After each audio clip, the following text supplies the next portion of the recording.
ਬੱਚਿਓ, ਸਭ ਤੋਂ ਪਹਿਲਾਂ ਮੇਰੇ ਵੱਲੋਂ ਤੁਹਾਨੂੰ ਸਭ ਨੂੰ ਪਿਆਰ ਭਰੀ ਸਤਿ ਸ਼੍ਰੀ ਅਕਾਲ। ਹਾਂਜੀ ਬੱਚਿਓ, ਜਿਵੇਂ ਕਿ ਤੁਹਾਨੂੰ ਪਤਾ ਹੈ ਕਿ ਕਈ ਬੱਚੇ ਲਿਖਦੇ ਹੋਏ ਸ਼ਬਦ ਜੋੜਾਂ ਦੀਆਂ ਕਈ ਗਲਤੀਆਂ ਕਰਦੇ ਹਨ ਅਤੇ ਇਹ ਗਲਤੀਆਂ ਅੱਗੇ ਜਾ ਕੇ ਐਵੇਂ ਹੀ ਰਹਿੰਦੀਆਂ ਹਨ। ਪਰ ਜੇਕਰ ਅਸੀਂ ਸ਼ੁਰੂ ਦੀਆਂ ਜਮਾਤਾਂ ਵਿੱਚ ਹੀ ਇਹਨਾਂ ਨੂੰ ਸੁਧਾਰ ਲਈਏ ਤਾਂ ਅੱਗੇ ਜਾ ਕੇ ਕੋਈ ਗਲਤੀ ਨਹੀਂ ਕਰਾਂਗੇ। ਸੋ ਬੱਚਿਓ, ਅੱਜ ਮੈਂ ਤੁਹਾਨੂੰ ਸ਼ਬਦ ਜੋੜਾਂ ਦੀਆਂ ਗਲਤੀਆਂ ਨੂੰ ਕਿਵੇਂ ਸੁਧਾਰਿਆ ਜਾਵੇ ਉਸ ਬਾਰੇ ਕਰਵਾਵਾਂਗੀ। ਬੱਚਿਓ, ਪੰਜਾਬੀ ਸ਼ਬਦ ਜੋੜਾਂ ਨੂੰ ਸ਼ੁੱਧ ਰੂਪ ਵਿੱਚ ਲਿਖਣ ਲਈ ਭਾਸ਼ਾ ਮਾਹਿਰਾਂ ਨੇ ਕੁਝ ਨਿਯਮ ਬਣਾਏ ਹਨ। ਜੇਕਰ ਅਸੀਂ ਇਹਨਾਂ ਨੂੰ ਚੰਗੀ ਤਰ੍ਹਾਂ ਸਮਝਾਂਗੇ ਤਾਂ ਅਸੀਂ ਆਪਣੀਆਂ ਗਲਤੀਆਂ ਸੁਧਾਰ ਸਕਦੇ ਹਾਂ। ਚਲੋ ਫਿਰ ਸ਼ੁਰੂ ਕਰਦੇ ਹਾਂ। ਅਸ਼ੁੱਧ, ਸ਼ੁੱਧ। ਬੱਚਿਓ, ਇਹ ਸਾਡੀ ਵਿਆਕਰਨ ਦਾ ਪਾਠ 11 ਹੈ। ਇਹ ਮੈਂ ਚੌਥੀ ਅਤੇ ਪੰਜਵੀਂ ਦੋਨਾਂ ਜਮਾਤਾਂ ਲਈ ਤਿਆਰ ਕੀਤਾ ਹੈ। ਹਾਂਜੀ ਬੱਚਿਓ, ਸ਼ਬਦ ਜੋੜਾਂ ਤੋਂ ਭਾਵ ਹੈ ਸ਼ਬਦਾਂ ਨੂੰ ਸਹੀ ਅਤੇ ਠੀਕ ਰੂਪ ਵਿੱਚ ਲਿਖਣਾ। ਹਾਂਜੀ, ਜਿਵੇਂ ਤੁਸੀਂ ਇਹ ਤਸਵੀਰਾਂ ਦੇਖ ਰਹੇ ਹੋ ਨਾ, ਪਹਿਲੀ ਤਸਵੀਰ ਦੇ ਵਿੱਚ ਕੀ ਹੈ? ਅਸ਼ੁੱਧ ਸ਼ਬਦ ਕਿਹੜਾ ਹੈ? ਇੱਕ ਦੂਸਰੇ ਨਾਲ ਗੱਲਬਾਤ ਕਰ ਰਹੇ ਹਾਂ, ਮਤਲਬ ਬੋਲਣਾ। ਨਾਣੇ ਨਾਲ ਆਏਗਾ, ਨੰਨੇ ਨਾਲ ਕੀ ਹੈ? ਅਸ਼ੁੱਧ ਹੈ। ਇਸੇ ਤਰ੍ਹਾਂ ਦੂਸਰੀ ਤਸਵੀਰ ਦੇ ਵਿੱਚ ਲਿਖਣਾ, ਨਾਣੇ ਨਾਲ ਸ਼ੁੱਧ ਤੇ ਨੰਨੇ ਨਾਲ ਅਸ਼ੁੱਧ ਸ਼ਬਦ ਬਣ ਜਾਂਦਾ ਹੈ। ਇਸੇ ਤਰ੍ਹਾਂ ਸੋਣਾ, ਨਾਣੇ ਨਾਲ, ਹੱਸਣਾ, ਨਾਣੇ ਨਾਲ, ਹੱਸਣਾ ਨਹੀਂ ਹੁੰਦਾ, ਹੱਸਣਾ, ਹੱਸਣਾ। ਚਲੋ ਬੱਚਿਓ, ਫਿਰ ਇਹ ਸਾਰਾ ਮੈਂ ਤੁਹਾਨੂੰ ਨਿਯਮ ਖੇਡ ਵਿੱਚ ਹੀ ਸਿਖਾਉਂਦੀ ਹਾਂ। ਚਲੋ ਸ਼ੁਰੂ ਕਰਦੇ ਹਾਂ ਫਿਰ ਇਹ ਇੰਟਰਸਟਿੰਗ ਐਕਟੀਵਿਟੀ। ਹਾਂਜੀ ਬੱਚਿਓ, ਪਹਿਲੇ ਨਿਯਮ ਦੇ ਵਿੱਚ ਕੀ ਹੈ ਕਿ ਅਗਰ ਸਾਡਾ ਵੀ ਦੂਸਰਾ ਨੰਬਰ ਵਾਲਾ ਅੱਖਰ ਹਾਹਾ ਆ ਜਾਵੇ ਤੇ ਪਹਿਲੇ ਅੱਖਰ ਨੂੰ ਲਾਵਾਂ ਦੀ ਆਵਾਜ਼ ਆਵੇ ਤਾਂ ਇਹ ਕੀ ਹੁੰਦਾ ਹੈ? ਅਸ਼ੁੱਧ ਮੰਨਿਆ ਜਾਂਦਾ ਹੈ। ਅਤੇ ਸਹੀ ਕੀ ਹੁੰਦਾ ਹੈ? ਪਹਿਲੇ ਅੱਖਰ ਨੂੰ ਸਿਹਾਰੀ ਦੀ ਮਾਤਰਾ ਲੱਗਦੀ ਹੈ ਤੇ ਦੂਸਰਾ ਅੱਖਰ ਹਾਹਾ ਹੁੰਦਾ ਹੈ। ਜਿਵੇਂ ਕਿ ਅਸੀਂ ਮਿਹਨਤ ਲਿਆ, ਮਿਹਨਤ ਦੇ ਵਿੱਚ ਕੀ ਹੁੰਦਾ ਹੈ? ਅਗਰ ਤੁਸੀਂ ਪਹਿਲੇ ਅੱਖਰ ਨੂੰ ਲਾਵਾਂ ਪਾਵੋਗੇ ਤਾਂ ਇਹ ਗਲਤ ਹੋਵੇਗਾ। ਇਸ ਲਈ ਸਹੀ ਅੱਖਰ ਕੀ ਹੈ? ਸ਼ੁੱਧ ਸ਼ਬਦ ਕੀ ਹੈ? ਮੰਮੀ ਨੂੰ ਸਿਹਾਰੀ ਹਾਹਾ, ਨੰਨਾ ਤੱਤਾ ਮਿਹਨਤ। ਇਸੇ ਤਰ੍ਹਾਂ ਮਿਹਰ ਸ਼ਬਦ, ਮੰਮੀ ਨੂੰ ਪਹਿਲੇ ਅੱਖਰ ਨੂੰ ਕੀ ਹੈ? ਲਾਵਾਂ ਦੀ ਆਵਾਜ਼, ਔਰ ਦੂਸਰਾ ਅੱਖਰ ਕੀ ਹੈ? ਹਾਹਾ। ਤੇ ਇਸ ਦਾ ਸ਼ੁੱਧ ਸ਼ਬਦ ਕੀ ਬਣੇਗਾ? ਮੰਮੀ ਨੂੰ ਸਿਹਾਰੀ ਹਾਹਾ ਰਾਰਾ, ਮਿਹਰ। ਇਸੇ ਤਰ੍ਹਾਂ ਚਿਹਰਾ, ਚੱਚੇ ਨੂੰ ਲਾਵਾਂ ਵਾਲਾ ਗਲਤ ਹੈ, ਚੱਚੇ ਨੂੰ ਸਿਹਾਰੀ ਹਾਹਾ ਰਾਰੇ ਨੂੰ ਕਰਨਾ ਰਾ, ਚਿਹਰਾ। ਕਿਹੜਾ, ਕਿਹੜਾ ਬੱਚੇ ਲਿਖਣ ਲੱਗੇ ਕਈ ਗਲਤੀ ਕਰਦੇ ਹਨ, ਕੱਕੇ ਨੂੰ ਲਾਵਾਂ ਲਗਾਉਂਦੇ ਹਨ ਅਗਰ ਦੂਸਰਾ ਨੰਬਰ ਤੇ ਹਾਹਾ ਹੋਵੇ। ਪਰ ਸ਼ੁੱਧ ਸ਼ਬਦ ਕੀ ਹੈ? ਕੱਕੇ ਨੂੰ ਸਿਹਾਰੀ ਹਾਹਾ, ਰਾੜੇ ਨੂੰ ਕਰਨਾ ਰਾ, ਕਿਹੜਾ। ਇਸੇ ਤਰ੍ਹਾਂ ਦੂਸਰਾ ਨਿਯਮ ਦੇਖੋ ਬੱਚਿਓ, ਦੂਸਰੇ ਨਿਯਮ ਦੇ ਵਿੱਚ ਕੀ ਹੁੰਦਾ ਹੈ? ਪਹਿਲੇ ਅੱਖਰ ਨੂੰ ਦੁਲਾਵਾਂ ਦੀ ਆਵਾਜ਼ ਆਉਂਦੀ ਹੈ, ਜਿਵੇਂ ਕਿ ਸ਼ਹਿਰ, ਨਹਿਰ, ਦੁਪਹਿਰ। ਇਹਨਾਂ ਅੱਖਰਾਂ ਦੇ ਵਿੱਚ ਕੀ ਹੁੰਦਾ? ਦੂਸਰੇ ਨੰਬਰ ਤੇ ਹਾਹਾ ਹੁੰਦਾ ਨਾ। ਦੇਖੋ ਹਾਹਾ ਦੂਸਰੇ ਨੰਬਰ ਤੇ ਆਇਆ। ਹਾਂਜੀ ਬੱਚਿਓ, ਪਹਿਲੇ ਅੱਖਰ ਨੂੰ ਦੁਲਾਵਾਂ ਦੀ ਆਵਾਜ਼, ਦੂਸਰੇ ਨੰਬਰ ਤੇ ਹਾਹਾ। ਇਹ ਸਾਰੇ ਅਸ਼ੁੱਧ ਸ਼ਬਦ ਹਨ। ਅਤੇ ਸਹੀ ਕੀ ਹੁੰਦਾ ਹੈ? ਹਾਹੇ ਨੂੰ ਹੀ ਸਿਹਾਰੀ ਦੀ ਮਾਤਰਾ ਲੱਗਦੀ ਹੈ। ਜਿਸ ਤਰ੍ਹਾਂ ਕਿ ਅਸੀਂ ਸ਼ਹਿਰ ਲਿਖਿਆ, ਸੱਸੇ ਨੂੰ ਦੁਲਾਵਾਂ, ਹਾਹਾ, ਪੈਰ 'ਚ ਛੇ ਬਿੰਦੀ, ਸ਼ਹਿਰ। ਔਰ ਇਸ ਦਾ ਸ਼ੁੱਧ ਸ਼ਬਦ ਕੀ ਹੋਏਗਾ? ਹਾਹੇ ਨੂੰ ਸਿਹਾਰੀ, ਸੱਸੇ ਪੈਰ ਬਿੰਦੀ ਸ਼, ਹਾਹੇ ਨੂੰ ਸਿਹਾਰੀ ਰਾਰਾ, ਸ਼ਹਿਰ। ਇਸੇ ਤਰ੍ਹਾਂ ਦੁਪਹਿਰ, ਦੁਪਹਿਰ ਦਾ ਸ਼ੁੱਧ ਸ਼ਬਦ ਕੀ ਹੈ? ਦੂ, ਦੱਦੇ ਨੂੰ ਔਂਕੜ ਦੂ, ਪੱਪਾ, ਹਾਹੇ ਨੂੰ ਸਿਹਾਰੀ ਰਾਰਾ, ਦੁਪਹਿਰ। ਕਚਹਿਰੀ, ਕਚਹਿਰੀ ਦੇ ਵਿੱਚ ਵੀ ਕੀ ਹੈ? ਚੱਚੇ ਨੂੰ ਦੁਲਾਵਾਂ ਦੀ ਨਹੀਂ ਆਏਗੀ, ਚੱਚਾ ਮੁਕਤਾ ਹੋਏਗਾ, ਹਾਹੇ ਨੂੰ ਸਿਹਾਰੀ, ਕਚਹਿਰੀ। ਲਹਿਰ, ਇਹ ਵੀ ਅਸ਼ੁੱਧ ਸ਼ਬਦ ਹੈ। ਇਸ ਨੂੰ ਸ਼ੁੱਧ ਲਿਖਣ ਦੇ ਲਈ ਕੀ ਹੋਏਗਾ? ਲੱਲਾ, ਹਾਹੇ ਨੂੰ ਸਿਹਾਰੀ ਰਾਰਾ, ਲਹਿਰ। ਤੀਸਰਾ ਨਿਯਮ ਦੇਖੋ ਬੱਚਿਓ, ਤੀਸਰਾ ਨਿਯਮ ਹੈ ਪਹਿਲੇ ਅੱਖਰ ਨੂੰ ਜੇਕਰ ਕਨੌੜਾ ਦੀ ਆਵਾਜ਼ ਆ ਰਹੀ ਹੈ ਤਾਂ ਦੂਸਰਾ ਅੱਖਰ ਹਾਹਾ ਹੈ ਤਾਂ ਹਾਹੇ ਨੂੰ ਹੀ ਔਂਕੜ ਦੀ ਮਾਤਰਾ ਲੱਗੇਗੀ। ਜਿਸ ਤਰ੍ਹਾਂ ਸਹੁਰਾ, ਬਹੁਤ, ਵਹੁਟੀ, ਚੌਹਰਾ, ਚੌਹਰਾ ਹੁੰਦਾ ਹੈ ਜਿਸ ਤਰ੍ਹਾਂ ਇਕਾਰਾ ਕੋਈ ਚੀਜ਼ ਨੂੰ ਅਸੀਂ ਦੂਰਾ ਤੀਰਾ ਚੌਹਰਾ ਕਰਦੇ ਆ ਨਾ, 4 ਵਾਰੀ ਮੋੜਦੇ ਆ, ਉਹਨੂੰ ਬੋਲਦੇ ਆ ਚੌਹਰਾ। ਹੁਣ ਇਹਨਾਂ ਦੇ ਸ਼ੁੱਧ ਸ਼ਬਦ ਕੀ ਹੈ? ਸਵਰਾਂ ਦਾ ਕੀ ਹੋਏਗਾ? ਹਾਹੇ ਨੂੰ ਔਂਕੜ, ਸੱਸਾ ਮੁਕਤਾ ਹਾਹੇ ਨੂੰ ਔਂਕੜ, ਰਾਰੇ ਨੂੰ ਕਨਾਰਾ, ਸਵਰਾ, ਚੌਹਰਾ, ਹਾਹੇ ਨੂੰ ਔਂਕੜ, ਚੱਚਾ ਹਾਹੇ ਨੂੰ ਔਂਕੜ, ਰਾਰੇ ਨੂੰ ਕਨਾਰਾ, ਚੌਹਰਾ। ਵੋਟੀ ਦੇ ਵਿੱਚ ਵੀ ਵਾਵਾ ਮੁਕਤਾ ਹੋਏਗਾ, ਹਾਹੇ ਨੂੰ ਔਂਕੜ ਆਏਗਾ। ਟੈਂਕ ਇਨ ਵੈਲਿਟੀ, ਬਹੁਤੀ, ਬਹੁਤ। ਕਈ ਬੱਚੇ ਬਹੁਤ ਲਿਖਦੇ ਹੋਏ ਵੀ ਗਲਤੀ ਕਰਦੇ ਹਨ, ਬੱਬੇ ਨੂੰ ਕਨੌੜਾ ਪਾਉਂਦੇ ਹਨ, ਪਰ ਹੁੰਦਾ ਕੀ ਹੈ? ਬੱਬਾ ਮੁਕਤਾ ਹਾਹੇ ਨੂੰ ਔਂਕੜ। ਇਹ ਸੀ ਸਾਡਾ ਤੀਸਰਾ ਨਿਯਮ। ਹੁਣ ਅੱਗੇ ਦੇਖੋ ਬੱਚਿਓ, ਨੰਨੇ ਦੀ ਥਾਂ ਨਾਣਾ। ਜਿਸ ਤਰ੍ਹਾਂ ਕਿ ਆਪਾਂ ਹੁਣ ਤਸਵੀਰਾਂ ਦੇ ਵਿੱਚ ਦੇਖਿਆ ਸੀ ਨਾ ਤੁਸੀਂ, ਇਹ ਸਾਰੇ ਨੰਨੇ ਦੀ ਥਾਂ 'ਤੇ ਸਾਰੇ ਨੰਨੇ ਵਾਲੇ ਅਸ਼ੁੱਧ ਸ਼ਬਦ ਸੀ।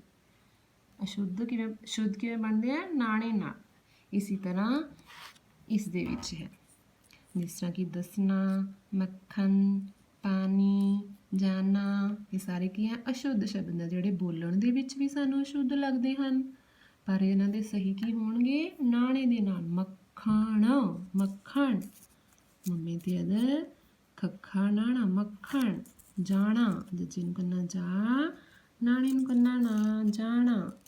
ਇਸੇ ਤਰ੍ਹਾਂ ਪਾਣੀ, ਪੱਪੇ ਨੂੰ ਕਰਨਾ ਪਾ, ਨਾਣੇ ਨੂੰ ਹਰੀ ਨਹੀਂ, ਪਾਣੀ। ਦੱਸਣਾ ਵੀ ਨਾਣੇ ਨਾਲ ਪਏਗਾ। ਅੱਗੇ ਦੇਖੋ ਬੱਚੋ, ਪੈਰੀ ਬਿੰਦੀ ਵਾਲੇ ਅੱਖਰ। ਪੈਰੀ ਬਿੰਦੀ ਬਹੁਤ ਜ਼ਰੂਰੀ ਹੈ, ਨਹੀਂ ਤਾਂ ਸਾਡਾ ਉਚਾਰਨ ਹੀ ਗਲਤ ਹੋ ਜਾਂਦਾ ਹੈ। ਜਿਸ ਤਰ੍ਹਾਂ ਕਿ ਅਸੀਂ ਇੱਥੇ ਸਾਰੇ ਅਸ਼ੁੱਧ ਸ਼ਬਦ ਪਾਏ ਹਨ, ਜ਼ਰੂਰੀ, ਸਬਜ਼ੀ, ਖੁਸ਼ੀ, ਕਮੀਜ਼। ਇਹਨਾਂ ਦੇ ਵਿੱਚ ਅਗਰ ਅਸੀਂ ਜੱਜੇ ਦੇ ਪੈਰ 'ਚ ਬਿੰਦੀ ਨਹੀਂ ਪਾਵਾਂਗੇ ਤਾਂ ਜ ਦੀ ਆਵਾਜ਼ ਆਊਗੀ, ਅਗਰ ਪਾਵਾਂਗੇ ਤਾਂ ਜ਼ ਦੀ ਆਵਾਜ਼, ਜ਼ਰੂਰੀ। ਇਹਦਾ ਸ਼ੁੱਧ ਕੀ ਹੈ? ਜੱਜੇ ਪੈਰ ਬਿੰਦੀ, ਜ਼ਰੂਰੀ। ਖੁਸ਼ੀ ਦੇ ਵਿੱਚ ਖੱਖੇ ਨੂੰ ਵੀ ਬਿੰਦੀ, ਸੱਸੇ ਦੇ ਪੈਰ 'ਚ ਵੀ ਬਿੰਦੀ, ਖੁਸ਼ੀ। ਕਮੀਜ਼ ਦੇ ਵਿੱਚ ਜੱਜੇ ਪੈਰ ਬਿੰਦੀ, ਕਮੀਜ਼। ਸਬਜ਼ੀ ਦੇ ਵਿੱਚ ਸਬਜ਼ੀ। ਇਸੇ ਤਰ੍ਹਾਂ ਬੱਚਿਓ, ਸਿਹਾਰੀ ਦੀ ਥਾਂ ਮੁਕਤਾ। ਕਈ ਸ਼ਬਦ ਜਿਹੜੇ ਅਸੀਂ ਬੋਲਦੇ ਹਾਂ ਤਾਂ ਇੰਝ ਲੱਗਦਾ ਹੈ ਅਗਰ ਇਹਨਾਂ ਨੂੰ ਦੂਸਰੇ ਨੂੰ ਸਿਹਾਰੀ ਦੀ ਮਾਤਰਾ ਆਏ ਤਾਂ ਹਿੰਦੀ ਵਾਲੇ ਸ਼ਬਦ ਲੱਗਦੇ ਹਨ, ਜਿਸ ਤਰ੍ਹਾਂ ਕਿ ਮੰਦਿਰ, ਹਾਜ਼ਿਰ, ਮਾਲਿਕ, ਕਾਤਿਲ। ਇਹ ਸਾਰਿਆਂ ਦਾ ਉਚਾਰਨ ਕਿਵੇਂ ਦਾ ਬਣਦਾ ਹੈ? ਹਿੰਦੀ ਦੇ ਸ਼ਬਦਾਂ ਦੀ ਤਰ੍ਹਾਂ। ਪਰ ਇਹਨਾਂ ਨੂੰ ਅਸੀਂ ਕੀ ਲਾਣਾ ਹੈ? ਸਿਹਾਰੀ ਨਹੀਂ ਲਗਾਉਣੀ ਬੱਚਿਓ, ਮੁਕਤਾ ਰੱਖਣਾ ਹੈ ਉਹ ਅੱਖਰ। ਜਿਸ ਤਰ੍ਹਾਂ ਹਾਜ਼ਿਰ, ਹਾਹੇ ਨੂੰ ਕਰਨਾ ਜੱਜੇ ਪੈਰ ਬਿੰਦੀ, ਰਾਰਾ, ਹਾਜ਼ਰ। ਕਾਤਿਲ ਨਹੀਂ ਪਾਣਾ, ਤੱਤਾ ਮੁਕਤਾ ਰੱਖਣਾ ਹੈ, ਕਾਤਲ। ਇसी ਤਰ੍ਹਾਂ ਮਾਲਕ, ਇसी ਤਰ੍ਹਾਂ ਮੰਦਰ। ਸਮਝ ਆਈ ਬੱਚਿਓ? ਹਾਂਜੀ, ਅੱਗੇ ਹੈ ਸਾਡਾ ਨਿਯਮ ਰਣ ਦੀ ਥਾਂ 'ਤੇ ਰਨ। ਜਿਵੇਂ ਨਾਣੇ ਵਾਲਾ ਅਸੀਂ ਦੇਖਿਆ ਸੀ, ਇਸੇ ਤਰ੍ਹਾਂ ਨਾਣੇ ਦੇ ਨਾਲ ਕੀ ਹੁੰਦਾ ਹੈ? ਰਾਰਾ ਅੱਖਰ, ਜਿਨ੍ਹਾਂ ਦਾ ਉਚਾਰਨ ਗਲਤ ਹੋਵੇਗਾ, ਰਾਰਾ ਨੰਨਾ ਸਹੀ ਹੋਵੇਗਾ। ਜਿਸ ਤਰ੍ਹਾਂ ਅਸੀਂ ਕਿਰਨ ਲਿਖਿਆ, ਤੈਰਨਾ, ਉਚਾਰਨ, ਵਿਆਕਰਨ, ਪਰ ਇਹਨਾਂ ਦੇ ਵਿੱਚ ਸਹੀ ਕੀ ਆਏਗਾ? ਕਿਰਨ ਨੰਨੇ ਨਾਲ, ਉਚਾਰਨ ਨੰਨੇ ਨਾਲ, ਰਾਰਾ ਨੰਨਾ ਰਨ, ਕਿਰਨ। ਇसी ਤਰ੍ਹਾਂ ਵਿਆਕਰਨ, ਵਿਆਕਰਨ ਜਿਸ ਨੂੰ ਅਸੀਂ ਗ੍ਰਾਮਰ ਬੋਲਦੇ ਹਾਂ। ਅਗਲਾ ਹੈ ਯਈਏ ਦੀ ਥਾਂ ਜੱਜਾ। ਹੁਣ ਦੇਖੋ ਬੱਚਿਓ, ਇਹਦੇ ਵਿੱਚ ਅਜਿਹੇ ਸ਼ਬਦ ਦਿੱਤੇ ਹੁੰਦੇ ਹਨ ਜਿਨ੍ਹਾਂ ਦੀ ਆਵਾਜ਼ ਜੱਜੇ ਦੀ ਆਉਂਦੀ ਹੈ। ਜਿਸ ਤਰ੍ਹਾਂ ਸੂਰਜ, ਜੱਜੇ ਦੀ ਆਵਾਜ਼ ਆਉਂਦੀ ਹੈ, ਪਰ ਅਸੀਂ ਅਗਰ ਯਈਆ ਲਿਖਾਂਗੇ ਤਾਂ ਉਹ ਗਲਤ ਹੋਵੇਗਾ। ਜਸ਼, ਕਾਰਯ, ਕਾਰਯ ਨਹੀਂ ਨਾ ਹੁੰਦਾ, ਹਿੰਦੀ ਦਾ ਸ਼ਬਦ ਬਣ ਗਿਆ। ਜੱਬਲ, ਜੱਬਲ ਹੁੰਦਾ ਜਿਹੜਾ ਆਪਣੀ ਗੱਲਾਂ ਮਾਰੀ ਜਾਵੇ। ਇਸੇ ਤਰ੍ਹਾਂ ਇਹ ਜੱਬਲ ਕਿਵੇਂ ਪਏਗਾ? ਜੱਜੇ ਦੇ ਅਦਰ ਪੱਬਾ ਲੱਲਾ, ਜੱਬਲ। ਜਸ਼, ਜਸ਼ ਹੁੰਦਾ ਪ੍ਰਸਿੱਧੀ, ਜੱਜੇ ਦੇ ਅਦਰ ਸੱਸੇ ਪਰ ਬਿੰਦੀ, ਜਸ਼। ਸੂਰਜ, ਜੱਜੇ ਨਾਲ, ਦੇਖੋ ਬੱਚੇ ਜੱਜੇ ਨਾਲ। ਇसी ਤਰ੍ਹਾਂ ਕਾਰਜ। ਹਾਂਜੀ ਬੱਚੇ, ਸਮਝ ਆਈ ਤੁਹਾਨੂੰ ਇਹ ਐਕਟੀਵਿਟੀ? ਮੈਨੂੰ ਲੱਗਦਾ ਤੁਹਾਨੂੰ ਅੱਛੀ ਤਰ੍ਹਾਂ ਸਮਝ ਆ ਗਿਆ ਹੋਣਾ। ਇਸ ਤੋਂ ਇਲਾਵਾ ਕੁਝ ਹੋਰ ਵੀ ਸ਼ਬਦ ਹੁੰਦੇ ਹਨ ਜਿਨ੍ਹਾਂ ਨੂੰ ਮੈਂ ਤੁਹਾਨੂੰ ਕਰਵਾਉਂਦੀ ਹਾਂ। ਜਿਸ ਤਰ੍ਹਾਂ ਕਿ ਬੋਲਣ ਦੇ ਵਿੱਚ ਅਸੀਂ ਬੋਲਦੇ ਹਾਂ ਗੋਭੀ, ਪਰ ਲਿਖਦੇ ਹਾਂ ਭੱਬੇ ਨਾਲ। ਇਸੇ ਤਰ੍ਹਾਂ ਦੁੱਧ, ਦੱਦੇ ਦੀ ਆਵਾਜ਼ ਆਉਂਦੀ ਹੈ ਪਰ ਧੱਦਾ ਸ਼ੁੱਧ ਹੈ, ਸਿੱਧਾ ਦੇ ਵਿੱਚ ਦੱਦੇ ਦੀ ਆਵਾਜ਼ ਆਉਂਦੀ ਹੈ ਪਰ ਧੱਦਾ ਸ਼ੁੱਧ ਹੈ। ਪਾਲਤੂ, ਤੂ ਮਤਲਬ ਦੁਲੈਂਕੜ, ਲੰਬੀ ਆਵਾਜ਼ ਤੂ, ਇਸ ਲਈ ਦੁਲੈਂਕੜ। ਫਾਲਤੂ, ਫੱਫੇ ਨੂੰ ਦੁਲੈਂਕੜ, ਫੱਫੇ ਨੂੰ ਕੰਨਾ ਲੱਲਾ, ਤੱਤੇ ਨੂੰ ਦੁਲੈਂਕੜ ਤੂ, ਫਾਲਤੂ। ਕੁਝ ਸ਼ਬਦ ਹੁੰਦੇ ਹਨ ਜਿਨ੍ਹਾਂ ਦੇ ਅਖੀਰ ਦੇ ਵਿੱਚ ਕੀ ਆਉਂਦੀ ਹੈ? ਬਿਹਾਰੀ। ਅਗਰ ਸਿਆਰੀ ਲਿਖਾਂਗੇ ਤਾਂ ਗਲਤ ਬਣਦਾ ਹੈ। ਜਿਸ ਤਰ੍ਹਾਂ ਕਵੀ, ਬਾਬਿਨ ਬਿਹਾਰੀ ਵੀ, ਕਵੀ, ਅਗਨੀ। ਜਾਉਣਾ, ਕਈ ਬੱਚੇ ਕੀ ਕਰਦੇ ਹਨ, ਅਗਰ ਵਿੱਚ ਊੜੇ ਨੂੰ ਔਂਕੜ ਲਿਖ ਦਿੰਦੇ ਹਨ, ਜਿਵੇਂ ਜਾਉਣਾ, ਸੌਖਾ, ਔਖਾ। ਇਹ ਤਿੰਨੋਂ ਸ਼ਬਦ ਅਸੀਂ ਊੜੇ ਨੂੰ ਔਂਕੜ ਨਹੀਂ ਲਗਾਉਣਾ, ਅਸ਼ੁੱਧ ਸ਼ਬਦ ਬਣ ਜਾਏਗਾ। ਇਹਦੇ ਨਾਲ ਅਸੀਂ ਸਿਰਫ ਜਾਣਾ, ਸੌਖਾ, ਸੱਸੇ ਨੂੰ ਕੋਨਾੜਾ, ਔਖਾ। ਇਸੀ ਤਰ੍ਹਾਂ ਕੁਝ ਸ਼ਬਦ ਹੁੰਦੇ ਹਨ ਜਿਸ ਤਰ੍ਹਾਂ ਊੜੇ ਆੜੇ ਈੜੀ ਦੇ ਹੁੰਦੇ ਹਨ ਗਲਤੀਆਂ, ਜਿਸ ਤਰ੍ਹਾਂ ਕਿ ਊੜੇ ਨਾਲ ਕਿੰਨੀਆਂ ਮਾਤਰਾ ਲੱਗਦੀਆਂ ਹਨ? 3 ਮਾਤਰਾ ਲੱਗਦੀਆਂ ਹਨ। ਹੋੜਾ, ਹੋਰ ਬੱਚਿਓ ਔਂਕੜ ਤੇ ਦੁਲੈਂਕੜ। ਇਸੀ ਤਰ੍ਹਾਂ ਜੋ ਸਿਹਾਰੀ ਈੜੀ ਹੈ ਉਸਨੂੰ ਕੀ ਲੱਗਦੀ ਹੈ? ਸਿਹਾਰੀ, ਬਿਹਾਰੀ ਤੇ ਏ। ਅਗਰ ਇਹਨਾਂ ਤੋਂ ਇਲਾਵਾ ਅਸੀਂ ਇਹਨਾਂ ਨੂੰ ਕੋਈ, ਜਿਸ ਤਰ੍ਹਾਂ ਐੜੇ ਨੂੰ ਵੀ 4 ਮਾਤਰਾ ਲੱਗਦੀਆਂ ਹਨ, ਐੜਾ ਮੁਕਤਾ, ਕੰਨਾ, ਹਾਂਜੀ ਬੱਚੋ, ਐ ਦੁਲਾਵਾਂ ਤੇ ਕਨੌੜਾ। ਅਗਰ ਇਹਨਾਂ ਤੋਂ ਇਲਾਵਾ ਅਸੀਂ ਹੋਰ ਅੱਖਰ ਲਗਾਵਾਂਗੇ ਤਾਂ ਸਾਰੇ ਅਸ਼ੁੱਧ ਸ਼ਬਦ ਹੋਣਗੇ। ਜਿਸ ਤਰ੍ਹਾਂ ਆੜੇ ਨੂੰ ਅਗਰ ਲਾਵਾਂ ਲਗਾਵਾਂਗੇ ਤਾਂ ਅਸ਼ੁੱਧ ਹੋਏਗਾ, ਸ਼ੁੱਧ ਕੀ ਹੋਏਗਾ? ਆੜੇ ਨੂੰ ਦਲਾਵਾਂ। ਸੋ ਬੱਚਿਓ, ਇਹ ਸੀ ਸਾਡੇ ਅਸ਼ੁੱਧ ਤੇ ਸ਼ੁੱਧ ਅਸ਼ੁੱਧ ਸ਼ਬਦਾਂ ਨੂੰ ਸ਼ੁੱਧ ਕਿਵੇਂ ਕੀਤਾ ਜਾਵੇ। ਮੈਨੂੰ ਉਮੀਦ ਹੈ ਤੁਹਾਨੂੰ ਇਹ ਕਿਰਿਆ ਬਹੁਤ ਪਸੰਦ ਆਈ ਹੋਏਗੀ ਤੇ ਬਹੁਤ ਅੱਛੀ ਤਰ੍ਹਾਂ ਤੁਸੀਂ ਸਮਝ ਵੀ ਲਿਆ ਹੋਣਾ। ਸੋ ਬੱਚਿਓ, ਤੁਸੀਂ ਵੀ ਇਹ ਪਾਠ 11 ਅੱਛੀ ਤਰ੍ਹਾਂ ਪੜ੍ਹਨਾ ਹੈ ਤੇ ਇਸੇ ਤਰ੍ਹਾਂ ਦੀ ਐਕਟੀਵਿਟੀ ਕਰਨ ਦੀ ਕੋਸ਼ਿਸ਼ ਕਰਨੀ ਹੈ। ਜਿਸ ਤਰ੍ਹਾਂ ਕਿ ਮੈਂ ਤੁਹਾਨੂੰ ਦਿਖਾਉਂਦੀ ਹਾਂ, ਤੁਹਾਡੇ ਪਾਠ ਦੇ ਵਿੱਚ ਇੱਕ ਬਹੁਤ ਹੀ ਇੰਟਰਸਟਿੰਗ ਐਕਟੀਵਿਟੀ ਦਿੱਤੀ ਹੋਈ ਹੈ।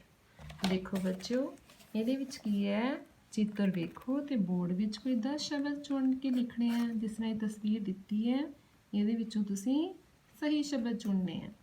ਜਿਸ ਤਰ੍ਹਾਂ ਕਿਹੜੇ-ਕਿਹੜੇ ਸ਼ਬਦ ਆ ਗਏ, 1-2 ਸ਼ਬਦ ਹੀ ਮੈਂ ਤੁਹਾਨੂੰ ਦੱਸਾਂਗੀ।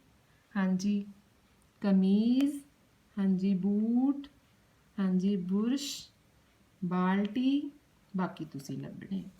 ਸੋ ਬੱਚਿਓ, ਇਸ ਪਾਠ ਨੂੰ ਅੱਛੀ ਤਰ੍ਹਾਂ ਪੜ੍ਹਨਾ ਤੇ ਸਮਝਣਾ ਹੈ। ਧੰਨਵਾਦ ਬੱਚਿਓ।